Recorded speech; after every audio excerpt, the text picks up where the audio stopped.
Hello, everyone, and happy Saturday. I hope you all had a fun St. Patty's Day on Thursday, and we're ready to roll into week 7, module 7 this week.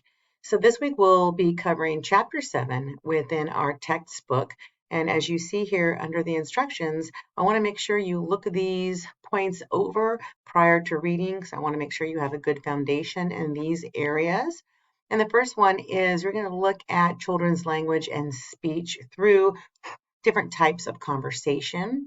Also, you're going to be able to actually explain the differences between receptive and expressive language, and then also the progression of language development.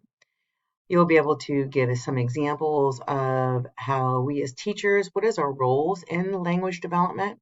And then you'll be able to examine ways that a teacher actually can help all children with language development. So make sure you look at those points prior to reading and then jump into your reading this week. The SLO, the student learning outcome that we'll cover this week, is really evaluating characteristics and strengths within observations and different assessment tools that we'll be utilizing for observations. So this week you want to make sure to attend the Zoom meeting on Saturday, March 26th. So next Saturday at 9 a.m. We'll be meeting, and all the Zoom information is embedded within this module for you. You want to make sure to look over the Foundations and Framework video, which is in Module 7, and also the Preschool Learning Foundation PowerPoints. These are both embedded under the Assignment tab. You want to make sure to look these over and have a good foundation prior to our meeting on the 26th. On the 26th, we'll be going over observation number 2, which is concerning language. So I want to make sure that you have a good working knowledge of these foundations and framework because that is what we'll be utilizing to complete this observation.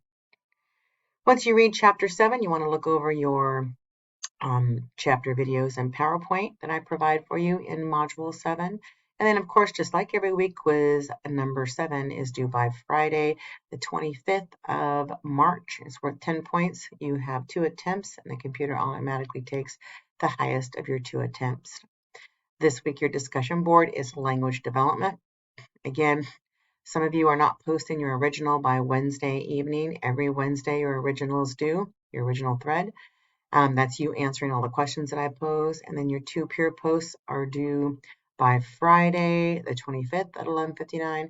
However, all 3 of these, your original and your 2 peer posts, so that's 3, all must be submitted on different days for full credit.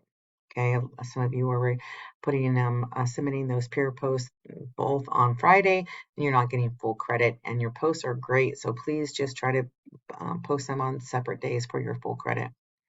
And then you want to print up your observation instructions. You want to review those after you watch the video and review those PowerPoints, and come prepared with any questions that you may want to have addressed for your observation 2. Again, your observation 1 is due today, Saturday, by 11:59 p.m., and I'll be grading those tomorrow.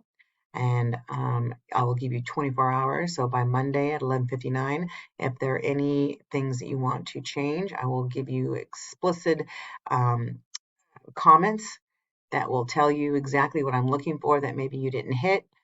So I give you 24 hours to make those corrections and submit it. It's not about the grade with me. It's about you walking away understanding how to observe children in these different domains. Okay. And then, of course, your study guide is provided for the midterm. It's in this module, which is module 7, and that is due by 4/2. That is the midterm is due by 4/2, and that is all online.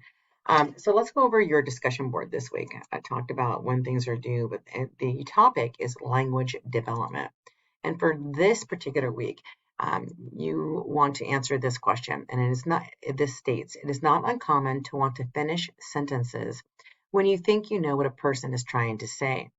How can this behavior impact language development in a child?